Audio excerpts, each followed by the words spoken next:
So you may begin. Oh,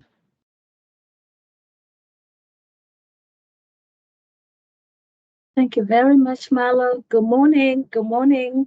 Good morning, everybody. My name is Fifi Magosi. I'm the Acting Senior Vice President and Chief Procurement Officer for the Office of Procurement and Materials here at WMATA. And I bring greetings to you from WMATA's General Manager, Randy Clark.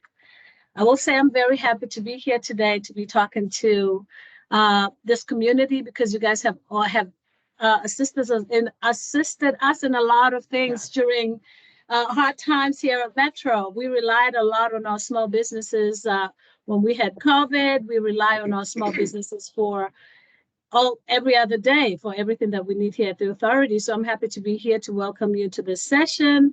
Um, at this time, I want to introduce to you Michelle V. Howard. Michelle M.V. Howard, she's the director of Metro Small Business Program Office, where she has oversight of over 5 socioeconomic programs, which she will definitely tell you all about. I also want to take this opportunity to thank her and her team for doing such an amazing job with all of the outreach activities that they do each year, whether they're hosting or participating in external events with our business partners. They keep Metro's brand moving forward in the right direction. So I will hand it over to you, Michelle, and hope you guys have a lovely session today. Thank you. Thank you. Thank you so much, Fifi. Really appreciate you. Let me tell you, Fifi is leading the way for us here at Metro, and she's making sure that we're getting it done and getting these contracts out for you guys to participate on. So thank you so much, Fifi. Thank you. Thank you. All right, now, good morning, everyone, and thank you so much for participating today in WMATA Small Business Programs Office Outreach.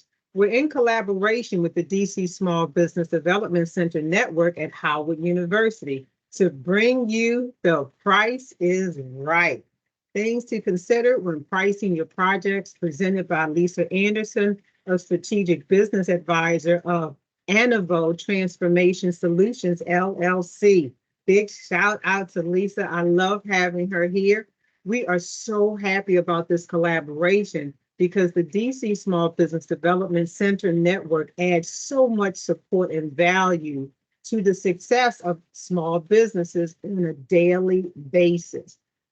At WMATA, always know certification is the key to participation, and we encourage all of those not certified small businesses to please get certified with WMATA. So spread the word out there. We are looking for you to get certified with us.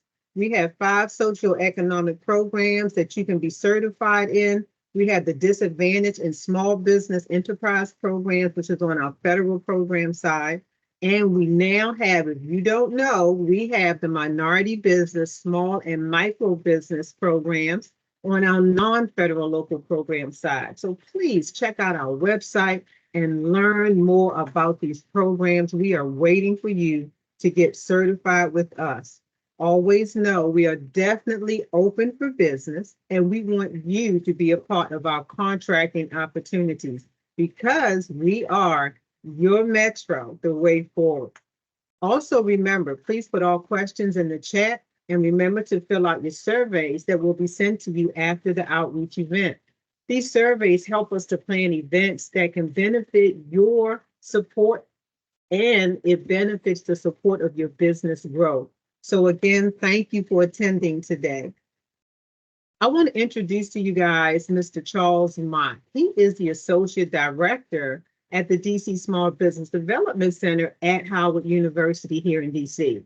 In this capacity, he works directly with the Executive Director in planning, implementing, managing, and evaluating, reviewing, and reporting the DC Small Business Development Center activities throughout the DC network to the U.S. Small Business Administration. Charles also counsels numerous DC SBDC small business clients, providing technical assistance, training assistance with access to capital and business and research. In 2021 alone, he counseled well over 125 small businesses through the program. So I want to welcome Charles, my good friend. Thank you so much for coming back with us today and being our support partner here at WMATA. Michelle, thank you so much. It's always a pleasure to participate and collaborate with Metro on these webinars. You get gratification from knowing that we bring great speakers, collaborate, bringing great speakers to this forum so that small business can elevate their game and be successful. Today, I have the pleasure of introducing our speaker, Lisa Anderson. I've known Lisa almost as long as I've known Michelle. For a number of years. Lisa and I talked earlier before the start of the webinar, and I said if I have an all-star team of folks I look towards to provide great information to small business, she's one of them. I'm going to briefly read a little bit of her bio, not the whole thing, so that we give her time to do her thing and impart some great information, but I will read a little bit of it. Lisa Anderson is a highly accomplished strategic business advisor and virtual CFO with Inavo Transformation Solutions, LLC. With an impressive professional background spanning 27 years, she started as a child prodigy. That's why 27 years there. Lisa is a certified public accountant, certified leadership coach, and GovCon compliance guru, and I can attest to all of that. She's a five-time business owner, author, and entrepreneur who has made a significant impact in the business world. And by the way, you heard the term author in there. I have her books on my shelf, so I can attest to that also. Beyond her consultancy work, Lisa is the founder and host of the widely acclaimed business podcast, Plateau to Profits, where she shares invaluable insights and interviews with industry leaders. Additionally, she has authored the book Beyond the Plateau, 5 Simple Steps to Scale a $1 Million Business. And I definitely have that book on my shelf. Lisa's outstanding achievements have garnered her numerous awards, including the Minority Business Leader Award, Maryland's Top 100 Minority Business Enterprise Award, Enterprising Woman of the Year Award, Smart CPA Award, and Woman of Power Award. These accolades are a testament to her remarkable success as a business owner. And with that, I'm sure Lisa will talk a little bit more about her background relative to the topic we have today, but I'd like to turn it over to her so that she can provide and share some great information. Lisa, my friend. Good morning, The Charles. podium is yours. Thank you so much. And thank you again to the SBDC as well as Metro Small Business Programs for inviting me back. I do so much appreciate you. This is a critical time for small businesses, and being able to participate in a program such as this with an organization who is invested in your small business success, I think is phenomenal. So thank you again for inviting me, and I'm looking forward to having this conversation. As we discussed, today's topic is the Price is Right, things to consider when pricing your projects. And I will be going through different scenarios or different key components of pricing, as I have found them to be extremely important in the work that we've done with small businesses. As Charles said, I started this venture in the finance world when I was a baby. But seriously, I've been in the small business, supporting small businesses for 38 years. And much of the work that I've done has centered around evaluating the financial components and the strategic components and helping companies grow from the inside out. I'm not going to go through a lot of my background because Charles has already done that, but just understand that I have been where you are. I still am where you are. I still am considered a small business. In addition to 38 years in the industry, I've been a business owner for 27 years, and I've experienced many things as it relates to pricing, in addition to the work that we've done for small businesses as well.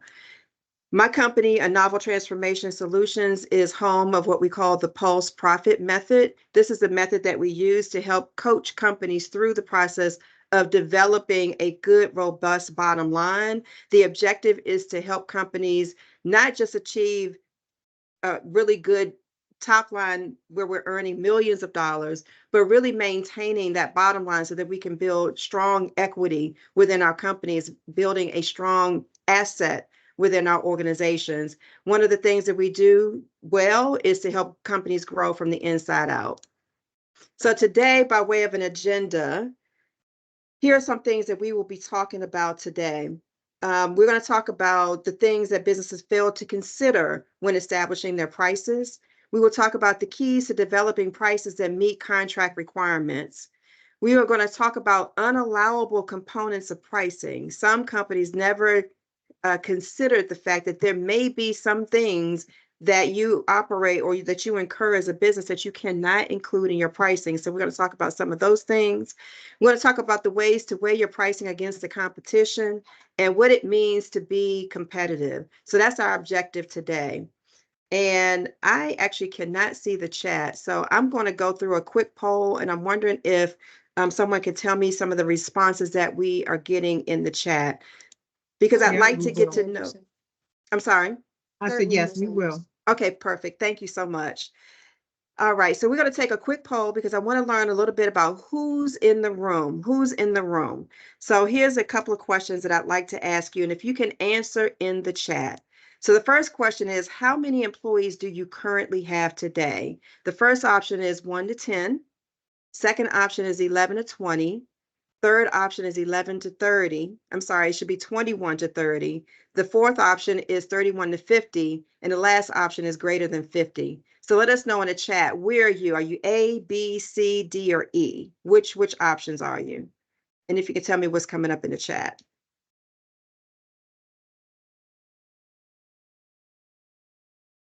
Ms. Anderson, so most participants are A, 1 to 10.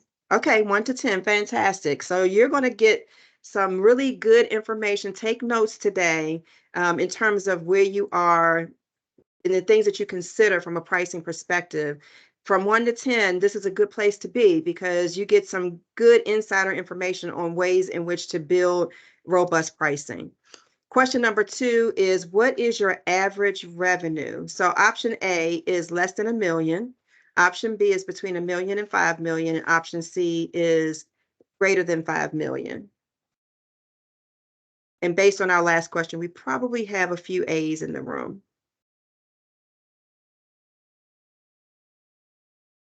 So let us know in the chat. We have 2 A's, 1 B so far, Ms. Anderson. Okay. And also from the first question, we had one that was 21 to 30, which was C. Oh, excellent. Fantastic. And I realized that my slides are not advancing, so let me speed up a little bit. Okay, question question 3. And then we have 2 more questions after this. So question 3 is, which best describes your business? Are you primarily a subcontractor or are you primarily a prime contractor? So are you going direct to customer or are you partnering with other companies to deliver your goods and services?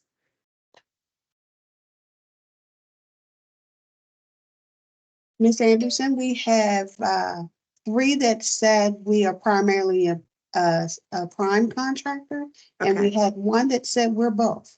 Excellent. Very good. Fantastic. This is good stuff. Question 4, how do you feel about your overall pricing? A is, my pricing is always on point. I win every time. B is, I cringe every time I have to submit my price or a quote. Or C is, my pricing could use some work. So which one are you? Primarily, which one is your business? Ms. Anderson, we have 2 C's, 3 C's, and 1 B so far. Excellent. 3 C's, we could use some work, and 1 B. So we cringe every time. Okay. So we're going to help you stop cringing. And we're going to help you think about the ways in which to improve your pricing. One fifth question is, what challenges you the most about pricing your goods and services? What challenges you the most? And I'd like for you just to pop some words in the chat. Just a few words here and there. What challenges you the most about pricing?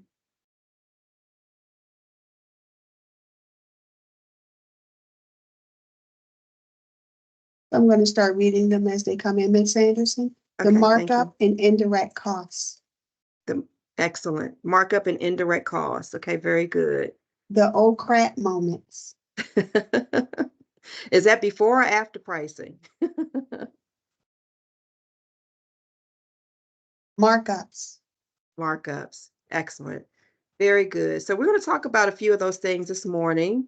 But one thing I want you to keep in mind, what we're going to do today with respect to the concepts that we'll talk about that relate to pricing, we're going to help you keep your fingers on the pulse of your business and establish an effective price that gives you the power to negotiate. And these are acronyms that we think are extremely important that you want to consider every time you go through the process of pricing your goods and services.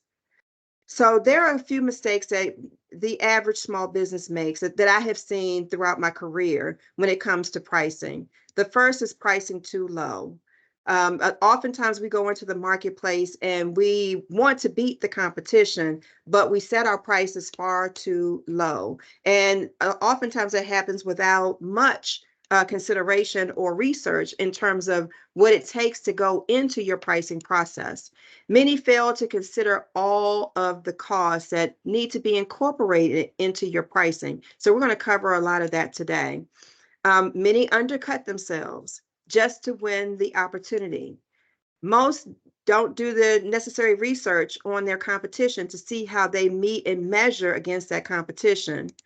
Many are using the same margins for everything. So once we price a job, we use that same margin for every single opportunity. And what you need to know is your business will change and your margins will change as well. Discounting instead of adding value. So we want to make certain that at the end of the day, you're not falling into these mistakes. But a lot of these mistakes are being made because companies just want to get their foot in the door. And getting your foot in the door is extremely important. It's a key component to winning as a business. But you want to make certain that you're getting your foot in a door in a way that's going to help you build profitability for your business. So Elizabeth Wasserman, who is a contributing author for Inc. magazine, she says, one of the secrets to business success is pricing your products and services properly.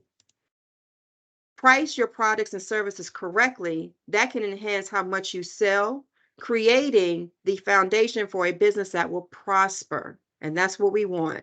Get your pricing strategy wrong, and you may create problems that your business may never be able to overcome. And I'll tell you, I've seen these scenarios, and the answer to the questions, the answer to what's happening in our bottom line is all engulfed in our pricing components. And so let's talk about the first acronym, which is price. What really does price represent in our business? And these are things that we want to consider as we go through the process of evaluating every opportunity. These are things we want to consider about our organization as we evaluate every project, every pricing opportunity, because at the end of the day, price is the hub of success within your company. So the first thing you want to consider is price has a direct impact on your profit. If you price it right, we've got great profitability. If you price it too low, it has a hindrance on our bottom line. We also know that price is a direct derivative of revenue, or revenue is a direct derivative of price. So our pricing dictates the revenue, the amount of revenue that we are able to incur as a business annually and over the course of time. Price also has an impact on the ways in which we can invest inside our businesses and outside of our businesses. So you want to make certain that you're pricing things appropriately so that we are able to maintain a certain level of income so that we can invest in things like infrastructure that will help to support the work that is coming on, existing work and new work that is forthcoming. Price also has an impact on cash flow. If we don't price it right and our profits are too low and we don't have enough funds through the pricing process to make investments, then that certainly has a negative impact on our cash flow. And cash flow, as we know, we've heard this acronym, but this saying, but cash flow is king when it comes to business. So we want to make certain that we keep those things in consideration as we're pricing our projects. And then finally, your pricing has an impact on your exit strategy. And a lot of small businesses don't think about exit strategy until they get closer to that time. But what I implore you to do is to make certain that you are considering your exit strategy from the beginning all the way to the end. You want to be in the planning process on the ways in which you will exit the business. Will you sell the company? Will you transition?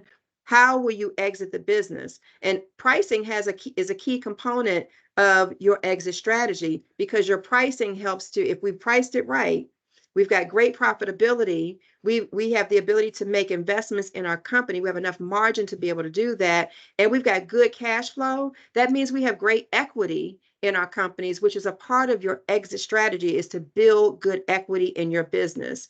And then at the end of the day, once we consider these things as we are pricing our projects, we want to make certain that now we know from an internal perspective where we need to be. Now we want to start thinking about how we can measure against the competition.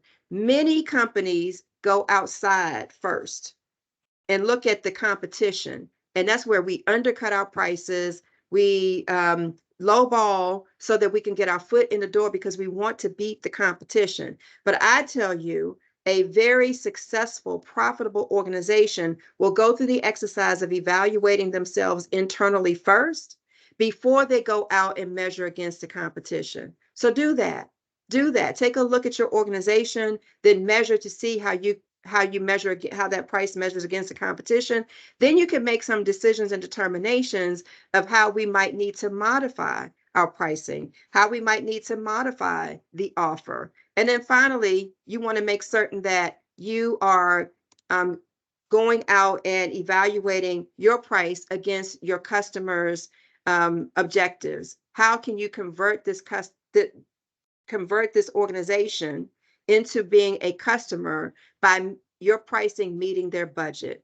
So these are the things that companies don't necessarily take the time to consider as they are going through the pricing process. But these are all critical components to the success of your business. And so you want to make certain that you keep this in mind at all times. So pricing is probably the toughest thing that there is to do in business. That's the honest truth. However, it is an art. There is an art and a science to it. Never, ever pick a number out of the sky. It will take flight and leave you standing holding the bag. So what does that mean? It means we have to go inside. We have to make certain that we understand how we operate and how markup is one of the key answers in the poll, or challenges in the poll this morning, in terms of what challenges us in establishing a price. Well, we've got to know what our markup is. And how do we do that? We take a look at our internal operations and we establish a structure that will help us be successful in that area. So here are some realities about pricing. Number one, there are a variety of different types of pricing strategies that a business can take. Not every company will not execute the same pricing strategy. Even your competition on the same project may have a different pricing strategy than you. There is no one surefire formula or approach that suits all products, services, businesses, or markets. There's not. When I work with companies, I take a look at their structure, their pricing structure. Many times they ask me, well, what's the average price? What's the average markup? There is no such thing as an average. Now, we can tell you whether or not you're competitive, and if there's a way that you may need to pull away some of the expenses or take a look at a budget process that will help to make certain that you don't have too much infrastructure to support the projects that you're proposing. But there is no average. And the reason why there's no average is because every company structure is different, every single one of them. The good news is you have a great deal of flexibility in how you set your prices. That is the good news. The bad news is you have a great deal of flexibility in how you set your prices. And so at the end of the day, we want to make certain that you have really good structure in your organization so that you can feel comfortable in pricing your opportunities every single time. Underpricing is a challenge. It has a disastrous impact on our bottom line. We've already talked about that. Accurately pricing is critical at any point in the economic cycle. It is critically important. The pricing is an evaluation process. It's not a one and done. You have to go through this evaluation process every single opportunity. Underpricing is an erroneous attempt to convince the consumer or the customer that you are the least expensive alternative, hoping to increase by volume. Do we want to do that every single time? Do we want to underprice ourselves with the hopes that the customer will accept? And when they do we have an opportunity to correct that? Do we have an opportunity to correct the pricing deficits that we may have put ourselves in through creating other opportunities when we work with the customer? Underpricing is usually perceived as cheap, not fully covering costs, and not a sustainable strategy. I'll also say that undercutting costs is a concern to the customer as well. So that you want to make certain that you are pricing your projects appropriately. Overpricing can be just as detrimental as underpricing. Buyers will compare your pricing to the competitors. So pricing beyond the customer's desire to pay can decrease your sales. So we want to make certain that we are creating a fine balance between our customers, our competitors, but most importantly, how we internally operate as an organization. All right, so there are two different views as it relates to pricing when we look at commercial versus government. So let's talk about the commercial side first. On the commercial side, there's limited regulations. As long as you are putting forth a price that the market will bear, that the consumers and customers will accept, then pretty much you're in good shape.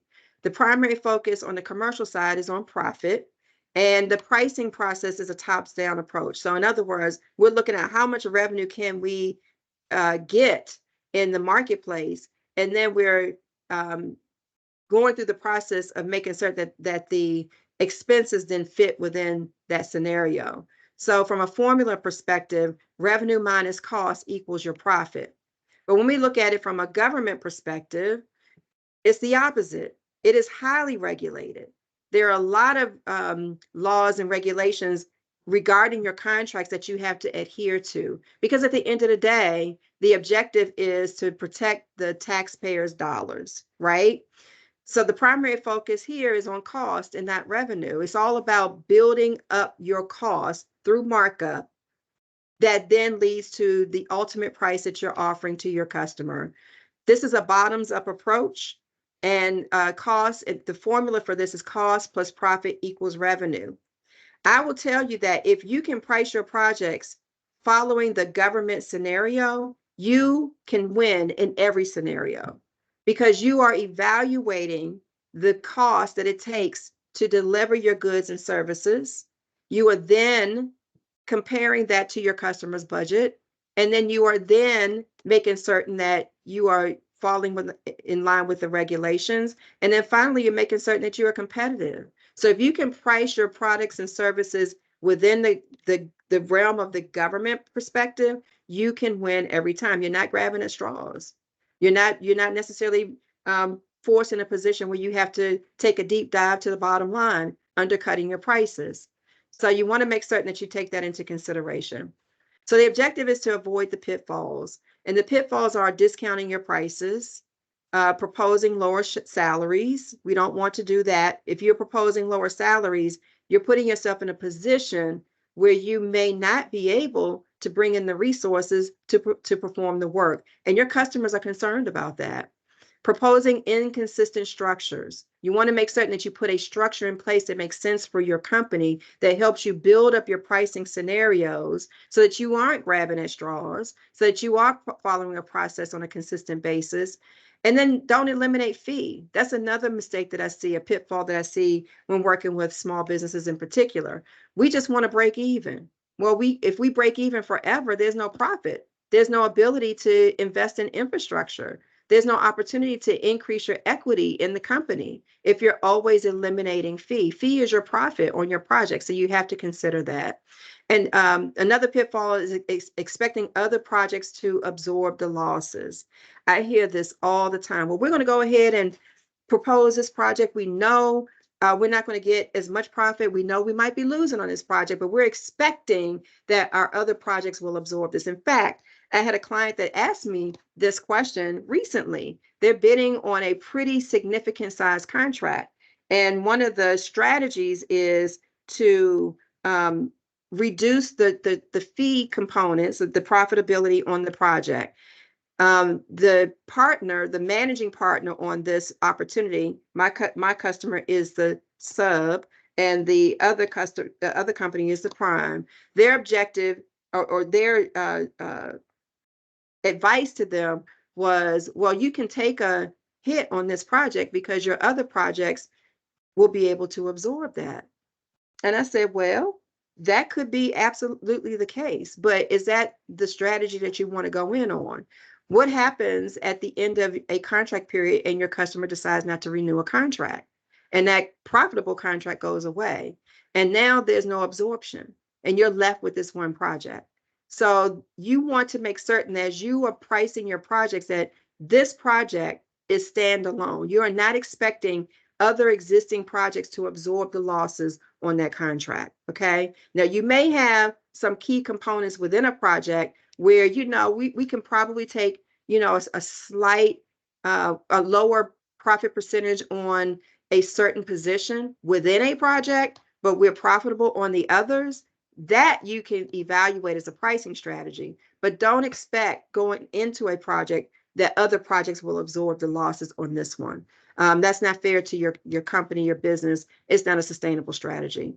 And then another last pitfall is to undercut to get your foot in the door. So we've already talked that one to death, so I'm not going to talk it anymore. We do want to get our foot in the door, but we want to go through the analysis process. So what is a winning proposition? What is a winning proposition? What does that mean? Number one, it means to keep the customer's desires in mind. What is it exactly that the customer is asking you for? When you're going through the pricing process, you want to make certain that your offer is meeting the customer's budget, but also meeting their contract requirements. Sometimes we go through the process of pricing projects and we want to wow the customer. So we add a lot of things in there, things that may not necessarily be necessary. It would certainly potentially add value, absolutely, but is it what they're asking for? So you want to make certain that your winning proposition is keeping the customer's desire in mind, that what you're offering does add value, but it's not overvalued. And you also want to make certain that you're compliant with the RFP requirements. That is absolutely necessary. You got to read the RFP, the request for proposal, from beginning to end. Many companies don't look at everything. They look at some of the meat in the middle and they forget everything else. But let me tell you, every component of an RFP has an impact on your pricing. So you want to make certain that you're evaluating the RFP. A winning proposition also keeps the company's goals and objectives in mind. This is where I see a lot of companies take millions of dollars off the table because they don't think about their own company growth objectives as they're evaluating proposal opportunities, so that they fall within. You want to make certain that the opportunity falls within the revenue goals and objectives, that it meets your profitability goals, that you bid within the company's pre-established budget parameters. That's your structure, your pricing structure, and that you're minimizing risk of non-performance. That is key to the customer, and that you're minimizing risk of realized losses. So these are all winning propositions. I hear a lot of people talk about price to win, price to win. Price to win doesn't necessarily mean the lowest price. Price to win means that we're following these objectives, okay? So when we look at pricing, there are different ways, different pricing structures that companies can consider. There's premium pricing, and this is where your price is higher than your competitors. You have a unique selling proposition. So you may be the only one or one of few in the marketplace that can offer what you offer. And you maximize revenue in the early stages of business. So that's premium pricing. Penetration pricing probably is where many of us will fit. And this is where we enter the market with low prices relative to the competition, right? So we're slightly lower, or maybe we're within the range of the competition. We are attractive to our customers because of the pricing and how we measure against our competition. It raises awareness and encourages consumers to try our goods and services, and initially potentially creates a loss with hopes of increasing word of mouth and brand awareness. However, if you price it right, you won't have that concern. Then there's the economy pricing and psychology pricing. But I would say that many of us here on the call today fall within that penetration pricing scenario. So what do we do? What is this formula for establishing an effective price? And this is where you keep the finger on the pulse of your business. There are 5 steps. There's a 5-step formula that you want to consider every single time as you're going through the pricing process with your organization and with your business. So here we are. This is a 5-step process, and this is where I say you keep the pulse on the finger on the pulse of your business. Okay. So the first step is to prepare. You want to make certain, as I said before, that measure every opportunity against your company's objectives. What are you going to achieve? Will this opportunity help you achieve that objective? Does it align with your business mission? Does it help you improve your bottom line? Is it putting you in a position where you have the opportunity to make additional investments to support this contract? You want to, at the end of the day, when you're thinking about the preparation process, you want to make certain that you remember the why behind why you're in business. This is where I typically recommend that companies start their bid, no bid decision process of evaluating, reading that RFP from beginning to end, and then assessing that opportunity, measuring that opportunity against our growth objectives. Does it meet the objectives? Is it going to help us? Certainly, every opportunity that you pursue gives you an opportunity to increase your top line, increase your revenue. But if it doesn't help you with everything, all of your other growth initiatives in between, then why are we pursuing it? So you want to make certain that you are preparing. The next thing is you've got to understand. This is the delivery component, and you've got to understand the cost of delivery, the true cost of delivery. You have to consider your operational costs as well in this area as you go through the process of evaluating your pricing and your proposals. You want to go through a budgeting process. You want to consider your profit and your fee, and you've got to know your customer in this area. So from a delivery perspective, you're doing a lot of research. You're going out to the market. You're evaluating average salaries for certain positions. You're doing price comparisons for products that you may need to acquire or procure in order to deliver for your customer. So there's a lot of evaluation, but most importantly, you're also evaluating this opportunity and the impact this opportunity has on your existing organization, the cost and the revenue and the profitability, all of that you want to make certain that you consider. This is where making certain that you have an appropriate structure that helps to develop your markup. Your markup should include things like your overhead, the cost of operating your business, the payroll payroll taxes that you have to pay as a business, the benefits that you're offering your employees. All of those things should be considered in your pricing. And you want to make certain that you are establishing a structure within your accounting system that gives you the opportunity to collect all of this information in a systematic and structured way that then gives you the markup that you will put place on the cost to deliver these goods and services. So this is a budgeting and evaluation process that you must go through every single time. The next step is to leverage. Again, another research component. Once again, going back out to the marketplace and researching salaries, researching technology, considering partnering, whether you are going to be a subcontractor to someone else or you're going to bring someone else onto your opportunities as a subcontractor. This is where we want to leverage, because sometimes when we leverage through partnership, we are able to establish a better price for our customer. So you want to make certain that you are evaluating that as well. The next step is to scan.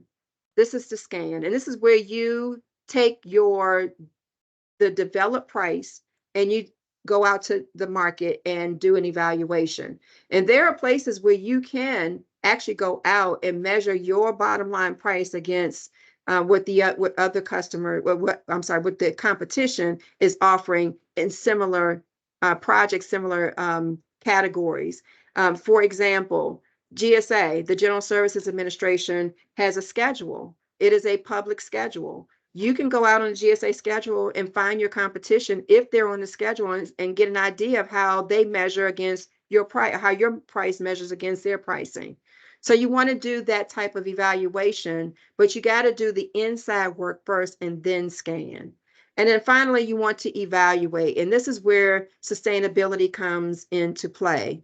One price does not fit all. You have to understand that once we establish a price, we go through the process of establishing a price for a project. This project, the price for this project, may not 9 times out of 10 fit the next opportunity. So you've got to go back and reevaluate your pricing. This is a process that has to happen every single opportunity. So when you do that, when you follow these 5 steps and you keep your fingers on the pulse of your business, that then gives you the opportunity to make certain that you have an appropriate price that gives you the chance to protect your profit, your revenue, your investments, your cash flow, and your exit strategy. So you want to make certain that you are following a structure like this. So let's talk a little bit about cost allowability. Cost allowability. This is where I mentioned earlier that at the end of the day, there are some things that our customers just won't pay for, especially on the government side. There are some things that the customer will not pay for. So you want to make certain that you understand what allowability means. Allowability means billable.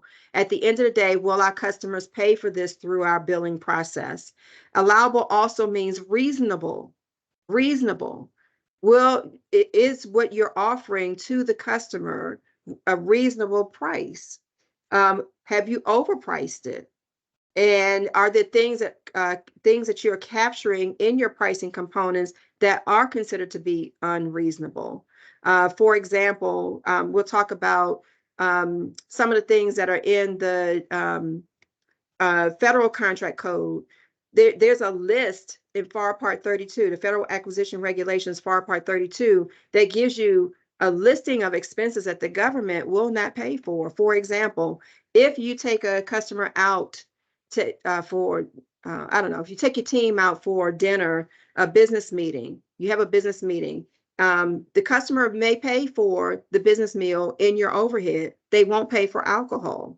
That is expressly unallowable. Another thing that you may want to consider that might be unallowable is what they call idle facilities. If you have office space that is not being utilized, that is considered to be idle facilities. Well, does the customer consider that to be reasonable to pay for? They don't. So you want to understand the things that are considered to be unreasonable that cannot be incorporated in your pricing. Allowability follows government regulations. It follows the generally accepted accounting principles. So you want to make certain that your accountants understand the pricing philosophies and how they fit within generally accepted accounting principles. They also follow the IRS code. So if you can't do it with the IRS, you can't do it in your pricing at the end of the day. And then finally, it follows the terms and conditions of your contract. So you want to make certain that cost allowability is something that you are considering as you're going through your pricing scenarios. So let's talk about what does it mean to be competitive.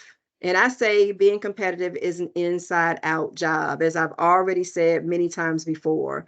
You have to remember your fiduciary responsibility to your customers and to your business as you're going through the pricing process. You want to make certain that you're doing market surveys, that you are asking what the customer would pay for, that you're doing that homework before you actually go through the process of establishing your price. that you have the ability to measure your price against what is happening in the marketplace, that you're performing salary surveys. Salaries.com is one salary survey that many companies will use. There's another one called it's ERC, Evaluation Research, and they provide a lot of information about industry salaries for different positions. So you want to do your homework, and you want to determine through that process what the market averages are. Through this process, you have the opportunity to evaluate your competition. Who is the competition? Who are you coming up against every single time? And through that process, you're collecting some intelligence about your competition. You want to weigh your prices against the competition, not allow your competition to determine your price. Okay. So this is what it means to remain competitive, always being aware of what's in the marketplace and how that measures against the competitors that you come up against every single time.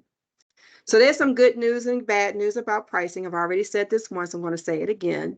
The good news is you have flexibility. The bad news is you have flexibility. The best thing to ask yourself is, would you, as a consumer, customer, or taxpayer, pay for your goods and services? If your prices are too high, you may, and the answer to that question is no, we need to start pulling back from our budget. If the price is too low and it becomes a concern to the customer as to whether or not you can perform at that price, now we need to go back to the market and do a little bit more research. So you want to make certain that you understand that pricing is not just a battle against the competition and beating them in price. It is making certain that what you offer in price meets what the customer is expecting by way of delivery.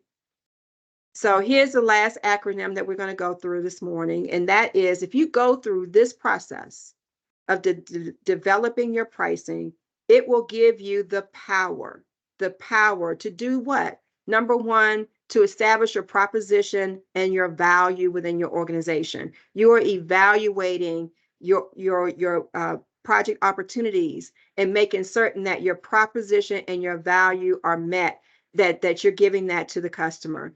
It's giving you options. When you go through the process of developing pricing in this manner, you have the opportunity to evaluate different scenarios. For example, do we bring in a partner that will help us deliver exceptionally and then also provide a good price to our customers? So it gives you options. It gives you the opportunity to understand what you have to lose. The inside out process of developing your pricing helps you understand what you truly have to lose before you submit that first billing. And the next thing it does, it gives you the opportunity to extract. And what do I mean by that? If we go through the process of developing our pricing from an internal perspective, inside out, following the 5 key steps of pricing, when we get to the end and we determine that this price might be over our customer's budget, or maybe we are far, we're not within range of the competition, now we have the opportunity to go back to the budget and extract components that may not necessarily be key to this opportunity. So we have the opportunity to knowingly pull things away from the pricing opportunity. And then finally, it is resolve. And resolve is the opportunity for us to go back through the process and reevaluate every single time. So this is what it means to have power in your pricing. So ongoing considerations I want you to think about. Number one is pricing is not perpetual. It's not perpetual. It's not a one and done. It is something that an evaluation process that you want to go through every single time, that it aligns with the changes in company objectives. So your company, every single year, your objectives may change. You want to make certain that your pricing aligns with those objectives. You want to make certain that raising or lowering your prices is considered as you go through your pricing process. There are some areas where you have long-term contracts where you may want to or can consider incorporating escalation from one year to the next. You have to think about inflation. So you want to, again, evaluate your pricing. Do we need to raise the price? Do we need to lower the price? What's happening in the marketplace? You have to listen to your customers. That is absolutely key and critical.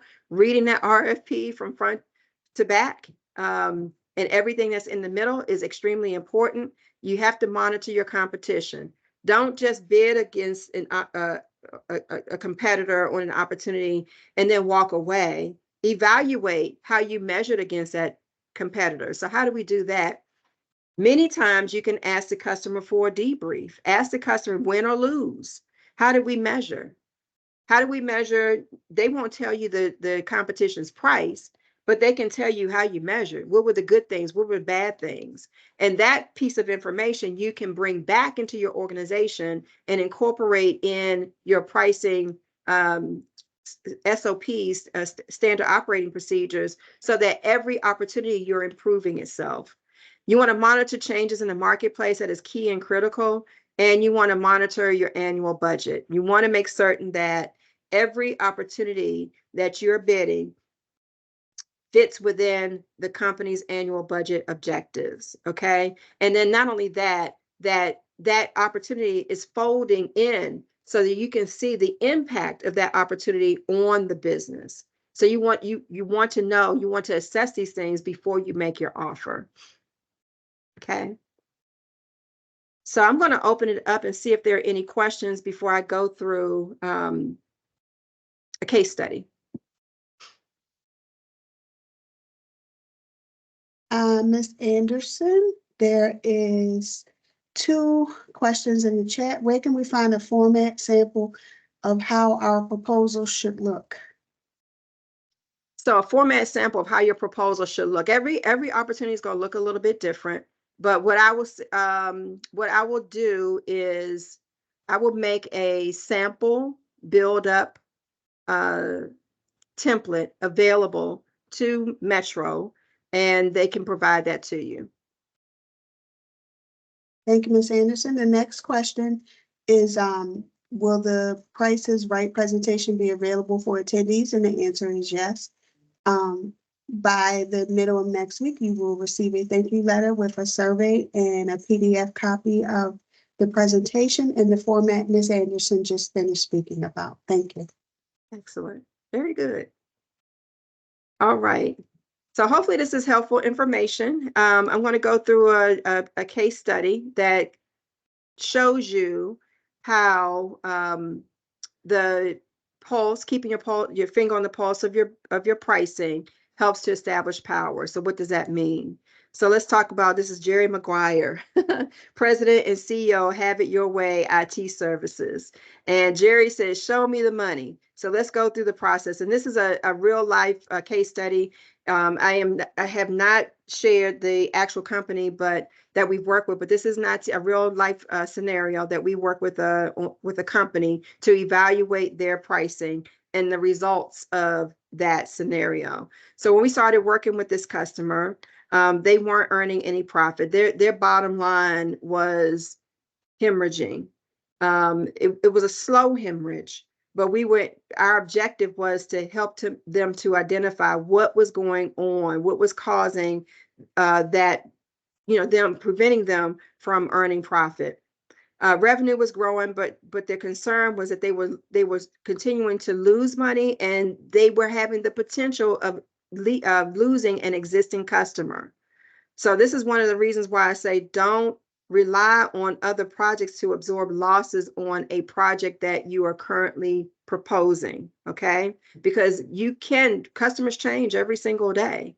And so he was in that process. He was already losing. He had good revenue, not good bottom line, and he was potentially losing an existing customer. There were not enough funds to invest in capital needs and grow the business.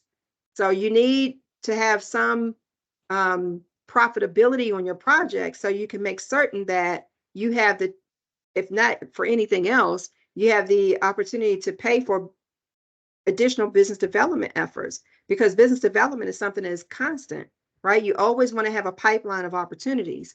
And he did not have that cushion or that margin to be able to do that.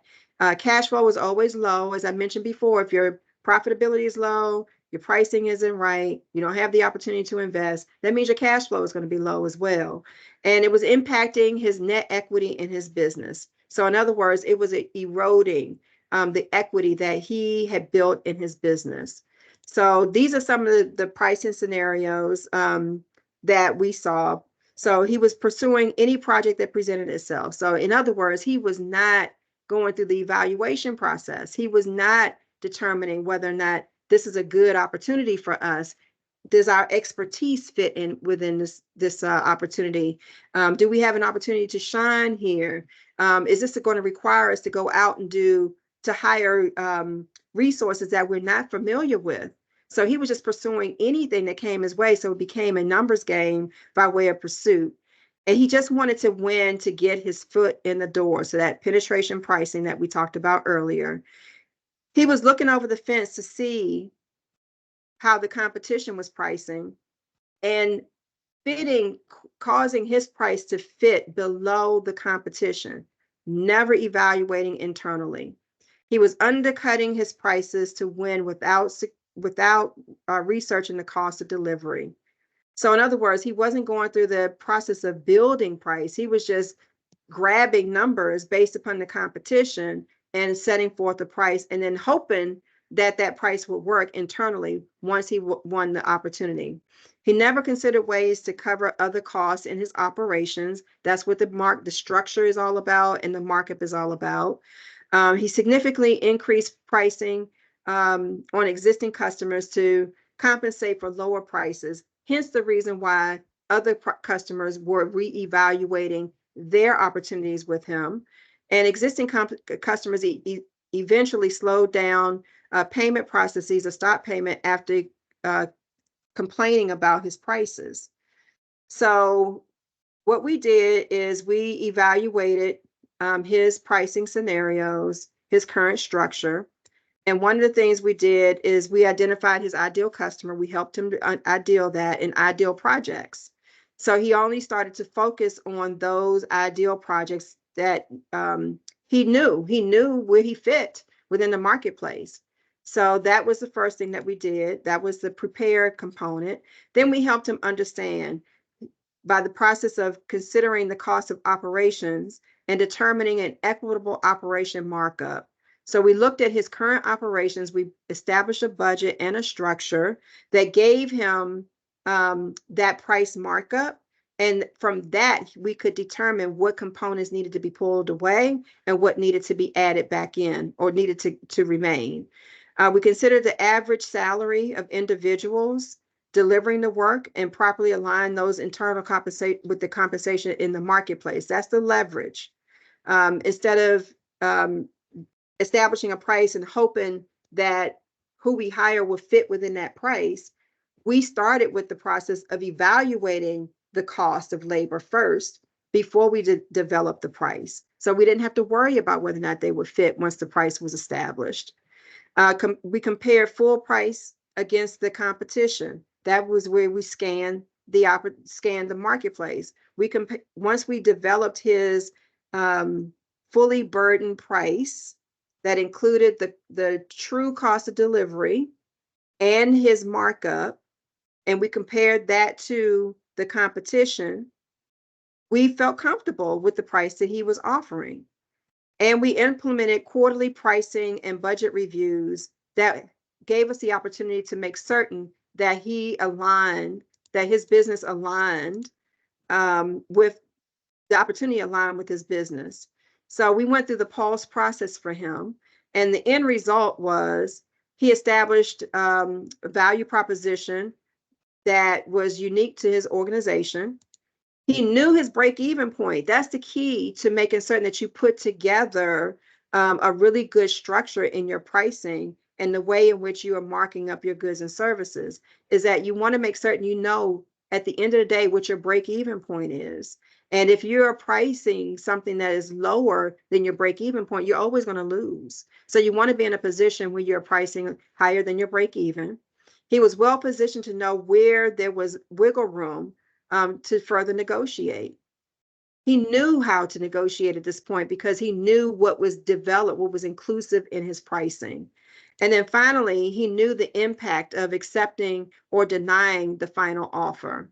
So he knew his break-even point. He knew the impact that this was going to have on his bottom line. So he was able to make real key, critical business decisions and improve not just the top line, but the bottom line of his business because he went through this process. Okay. So this morning, we went through the process of making certain that you understand through the 5-step process how to keep your fingers on the pulse of your business. Plan, understand, leverage, scan, and evaluate, and establish an effective price, understanding how price impacts your profit, your revenue, your investments, your cash flow, and your exit strategy or equity in your business that gives you the power to negotiate. When you go through this process, you are protected. You are able to make the best fiduciary decisions within your business as it relates to your pricing. So I want to thank you all and open it up for more questions. Afternoon. Well, good morning, Ms. Anderson. Once again, there's one question in the chat. If you have any additional, please put those in there so we can make sure Ms. Anderson addresses your questions. The question is, when there is an order limitation for the life of a contract from the customer of a minimum and maximum dollar amount, is that a good starting place to build out the budget based on maximum minimum? Yes, absolutely, because the government is giving their customers giving you an idea of what their budget objectives are. So yes, you want to go within, you want to establish your pricing to see how you measure within those objectives. From a minimum to a maximum, you will know from the RFP, the requirements, the statement of work, whether or not your offer will fit, where your offer fits within that minimum or maximum. So yes, that is a good place to begin because you're understanding what the customer's objectives are. Once you develop your pricing, you've gone through the process of developing pricing from your internal perspective. Now, and you know the minimums and maximums from your customer, you want to go out now and measure to see where you think your competition may fall. And are there some changes that we need to make to our budget that will help us win this opportunity? Ms. Anderson, there are no more questions in the chat. Okay, fantastic. If anyone is still, hold on. Oh, that was just a thank you. There's several thank yous coming in. Excellent. Well, I hope this was helpful. I'd like to know what takeaways did you get from this morning? What might you do differently as a result of our conversations today?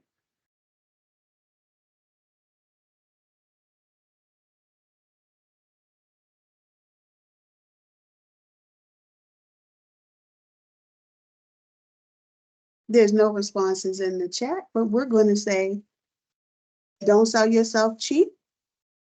That's right. Oh, they're coming in, Miss Anderson. All right, fantastic. I will think about long-term pricing as regards to my business.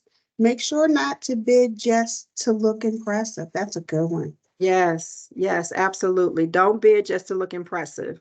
Now, you can develop an impressive offer.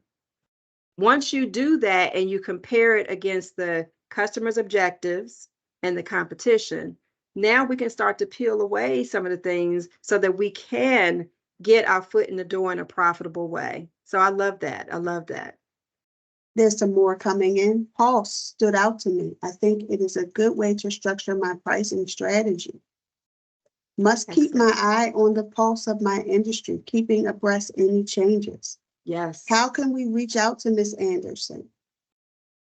Oh, let me put my next slide on the screen. So this is my Yeah. contact information. The best way to reach me, certainly you can connect with me through my email or phone call, but also through LinkedIn. I'm very active on LinkedIn. So if you connect with me, the QR code will take you directly to my LinkedIn profile. And I would love to connect with you. So there's a couple more comments in the chat. Review my budget. Make sure I understand the costs. Making Yes. sure to read the RFP fully. Absolutely, absolutely. That's one of the key areas where we see a lot of small businesses have struggles is they didn't read the RFP from beginning to end. It's just they go to statement of work, they go to pricing evaluation, they may go to the minimums and maximums, and then they start pricing. But there's a lot of detail in the RFP that tells you that has some impact, will have some impact on your pricing. So you've got to read it all. And yes, pricing is a budget process. Every single project should be budgeted independently so that you can establish the appropriate price. Thank you, Ms. Anderson. There are no more questions in the chat. Turning it back over to our director, Michelle Howard. Excellent.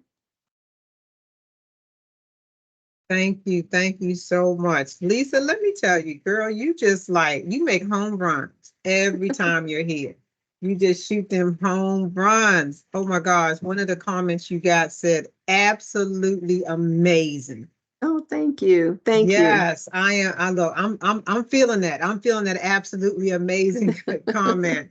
I hope that you guys learned a whole lot today to help your business growth. I love having Lisa here with us. You know, she asked you about, making sure you have takeaways, make sure you know the pulse, price, power. Oh my gosh, those are so important to your businesses and everything.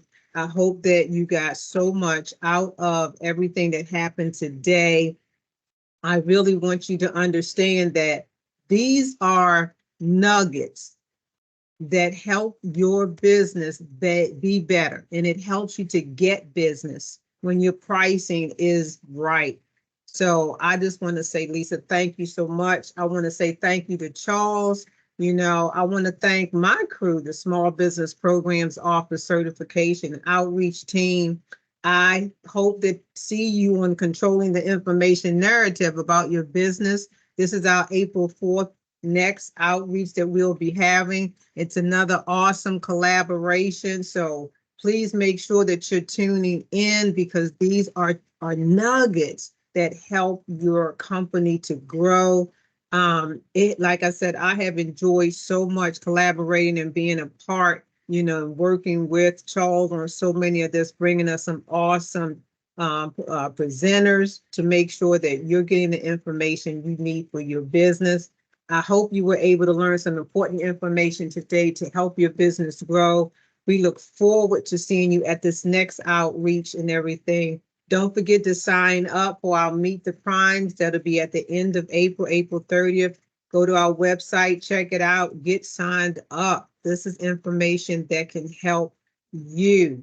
Remember, certification is the key to participation, and we at WMATA, we look forward to your certification applications being submitted. I hope that you have a great rest of your day, and kudos again to Lisa and Charles and my crew. We can't do it without being a team. So have a great rest of your day, everybody, and take care. Thank you. Thank you. That concludes our presentation. We look forward to seeing you at our upcoming outreaches. If you have any questions for us, you can always email us at sbpohotline@wmata.com. Thank you. Thank you.